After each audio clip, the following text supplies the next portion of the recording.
Ladies and gentlemen, welcome to the relaunch of Pro Wrestling Powerhouse TV. My name is Jay Alletto. I'm the owner and editor of ProWrestlingPowerhouse.com, the owner of Pro Wrestling Powerhouse Radio, and this YouTube channel that you're watching this video on right now. Check out all our content at ProWrestlingPowerhouse.com. We are the premier content provider in pro wrestling. We're not a dirt sheet site. We don't go off of news that everybody else copies and pastes from guys like Meltzer and Alvarez and stuff like that. Original content every single day over at ProWrestlingPowerhouse.com. Now you might be asking yourself what I'm doing here. It's me, it's a camera, and it's you. It's old school, baby. No big pyrotechnics, no production value. Hell, we just don't even have a background. This is my TV with a lamp in the picture. That's what we do. It's no production values, folks. It's just me, the camera, and you talking about three topics in pro wrestling that I think you need a little bit of clarity on. You need my opinion on, because my opinion makes the most sense. Let's just face it. Yeah, a little bit of cockiness. So check out ProWrestlingPowerhouse.com and let me talk to you a little bit about the three topics we'll be discussing tonight. First of all, I'm going to talk about Seth Rollins and his Money in the Bank briefcase. What is going to happen with this briefcase? I think I know. Maybe I don't. WWE sometimes is unpredictable with stuff like this, but I got a feeling I know where it's headed. I'll talk to you a little bit about that. Also, TNA needs to be urgent. Urgency is the key. They need TV stars on their program today. Listen, as much as I love Davey Richards, guys like him aren't going to help them get a cable television deal. It's not going to happen. Thirdly, I want to talk about international superstar KENTA joining NXT and his debut next week at TakeOver 2, which I'm very excited about. I hope you are as well. First of all, let's talk about Seth Rollins, Money in the Bank winner, Mr. Money in the Bank, the guy right now with the golden ticket with the golden push. You got Triple H behind him. You got Stephanie McMahon behind him. You've got Randy Orton and Kane in a stable with him. The cards are lined up for Seth Rollins to make a main event run in WWE. But let's not get ahead of ourselves. Let's not jump the gun. There are a bunch of moments that Seth Rollins needs to go through to get to that upper echelon and stay there. Right now, what he's doing is he's in the upper mid card. That's where he needs to stay, that upper mid card, for a little while. Sooner or later, you'll see this guy main eventing pay-per-views across the world. You'll see him as one of the biggest baby faces in the history of the business. But you have to be patient. You know, Rome wasn't built in a day, as they say. You know, it's a marathon, not a sprint, something I always say. So what do I think will happen with the Money in the Bank briefcase? First of all, I think Brock Lesnar will be your WWE champion for the immediate future, probably until WrestleMania 31. If he loses it between now and then, I'll be shocked, and I'll be the first one to come on this YouTube channel and tell you I was wrong. But I think Brock Lesnar holds on to the strap. The build of Roman Reigns is starting. It has been starting for a while. Huge wins week after week, getting put over by the biggest stars in the business. In 10-man tags, he's getting the pin. He's getting the fall. It's crazy. Stuff like this is just unprecedented. It hasn't happened for years. Cena actually has been the guy this has happened to week after week after week, month after month. But now Roman Reigns seems to be that guy, which is great for him. Back to Seth Rollins. What I think is going to happen is Seth Rollins is going to hold onto that briefcase. He's going to tease it.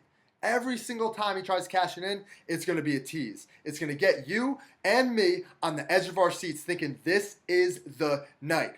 Hell, I would not be shocked to see him attempt to cash it in on Lesnar, but not actually cash it in, not actually give that opportunity, but go out there with the briefcase and tease it and then back off like a pussy, which he's supposed to be because he's a heel. You got to be a pussy if you're a heel. What I think is going to happen is this. I think the push for Roman Reigns is going forward. I think we have a Roman Reigns, Brock Lesnar clash at WrestleMania 31. We've seen Reigns dominate last year's Royal Rumble. We saw him dominate last year's Survivor Series.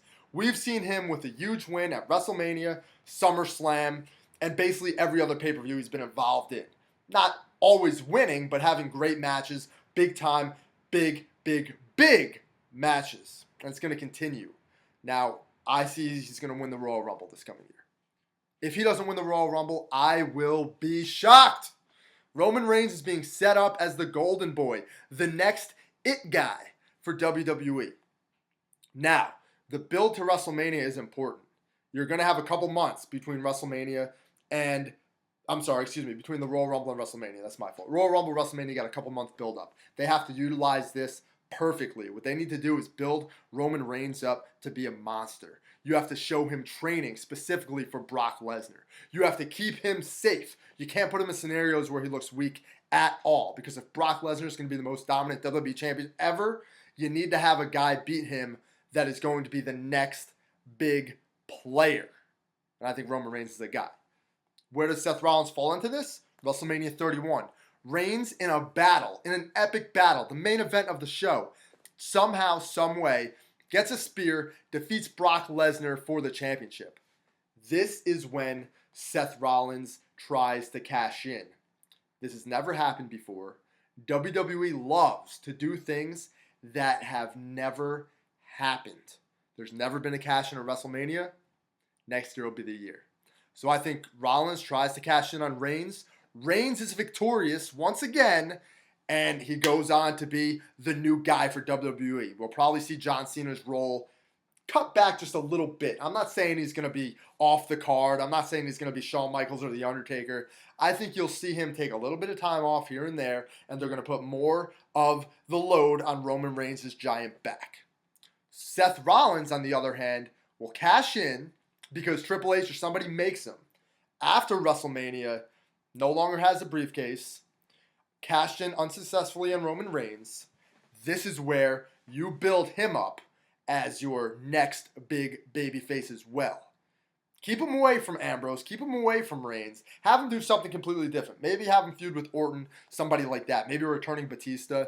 Build up Rollins as the gigantic babyface that he will be. We all know it's going to happen someday, folks. Sometimes you have to be a big, hated heel to get that run as a babyface, that money run. Hogan had that run as a heel. John Cena had that run as a heel. The Rock, Stone Cold, they all ran as heels before they had their giant babyface run. Shawn Michaels, Bret Hart. It happened to everybody. That's why I think this run for Rollins is important. You have to get the fans to hate him for them to love him later. So that's my prediction for Rollins, Money in the Bank. Whether he wins the championship or loses during cash-in, it's not going to matter. It's about the long-term plan for Seth Rollins. Let's move on to my second topic of the night. My second topic is going to be TNA and they need to be urgent, folks. They have to be urgent in signing TV stars. Stars that people are familiar with. People, when somebody turns on TNA Wrestling and they see Davey Richards and Eddie Edwards, no offense to those guys, they're fantastic wrestlers. But if you get somebody who watches Raw Weekly and they want to check out TNA and they see these two midgets running around, what? Like Stone Cold says, what? They're not going to care.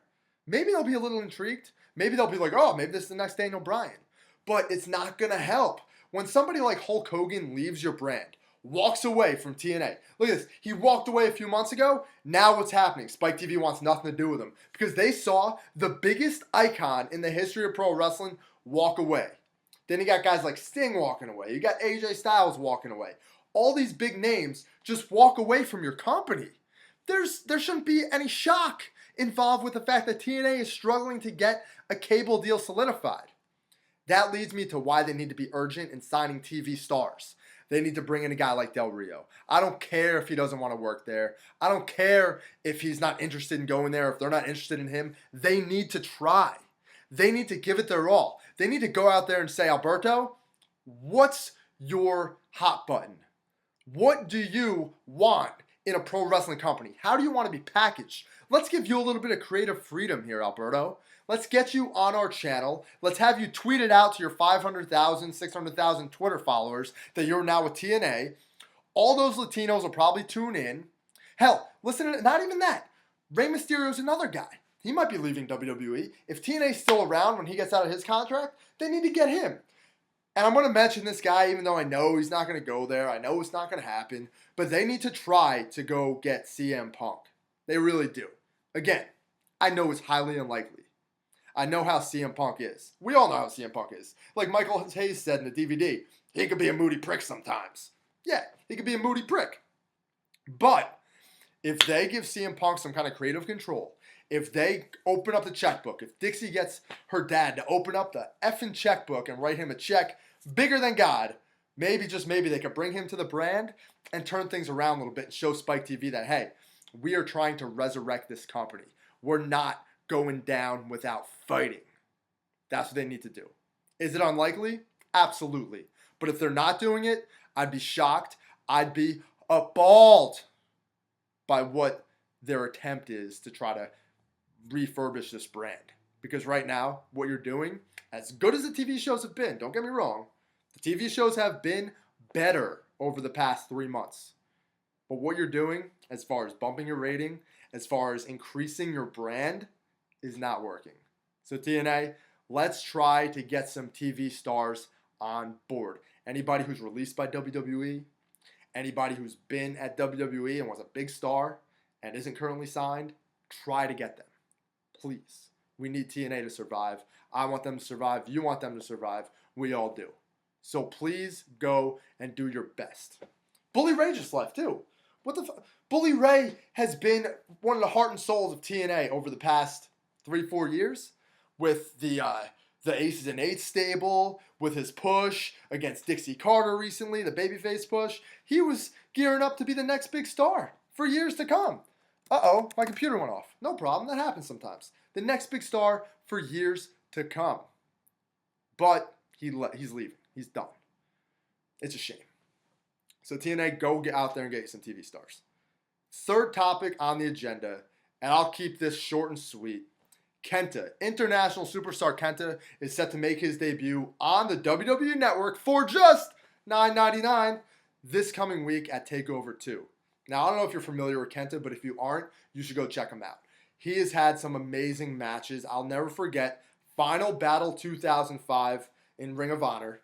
Daniel Bryan, a.k.a. Bryan Danielson, when he was in Ring of Honor, as a champion against KENTA in a match where Bryan had a separated shoulder, legit separated shoulder, and went in and wrestled anyway. And KENTA beat the bejesus out of him the entire time, focusing on that legit ruined shoulder, the separated shoulder. KENTA had a great match with Bryan. He's had great matches with Nigel McGuinness. He's had great matches with Austin Aries, Davey Richards. Ring of Honor is where I was first exposed to KENTA, watched him work there, saw to go to sleep, that CM Punk's move for the first time in Ring of Honor. He invented it. KENTA invented that move, believe it or not. What's going to happen is something that you haven't seen in WWE in a really long time. You're going to see a Japanese superstar get pushed to the moon. Don't be surprised if he's right there in that NXT title picture immediately, taking on Neville, Zayn, whoever the champion is after TakeOver. I don't think Tyson Kidd or Tyler Breeze are going to win the championship, but I think it's going to be Neville or Zayn, and you'll see a feud immediately with KENTA, guaranteed. KENTA's on the fast track to the WWE roster, because when this WWE Network gets put in Japan, those Japanese fans are going to tune in to see KENTA. They will. And that's smart by WWE. You want to sell those subscriptions? You get these stars from all over the world and you push them to the moon. You skyrocket them, especially a guy like KENTA that can go. Wait until you see him, folks. You're going to be pleasantly surprised. So I think the sky's the limit for KENTA. I think that he's going to be on the fast track to the main roster. I wouldn't be surprised to see him on the main roster towards the end of 2015. That's pretty quick, believe it or not. I also wouldn't be surprised to see Zayn, Neville. Those two guys are set. Tyson Kidd will probably make his way back up there at some point. Right now, I think he's probably just working with those kids down there, helping them get better. But NXT's rocking and rolling, man. Triple H knows what he's doing. I'm proud to be a wrestling fan when I watch NXT and see the future of the business. It looks real good. But folks, I won't take any more of your time. I hope you enjoyed listening to me BS about pro wrestling for the past 15 minutes or so. If you enjoyed this video, please share it, tweet it, tell your friends about it. If you want to argue with me and debate me, feel free. Hit me up on Twitter at PWPowerhouse. Or you can also hit me up on Facebook at facebook.com/Pro Wrestling Powerhouse. And don't forget to visit ProWrestlingPowerhouse.com and hit that subscribe button on your screen, because there's going to be a lot more YouTube comments and YouTube content, I should say, coming from our entire team. So thank you very much, everybody, and keep it real. Ooh, yeah.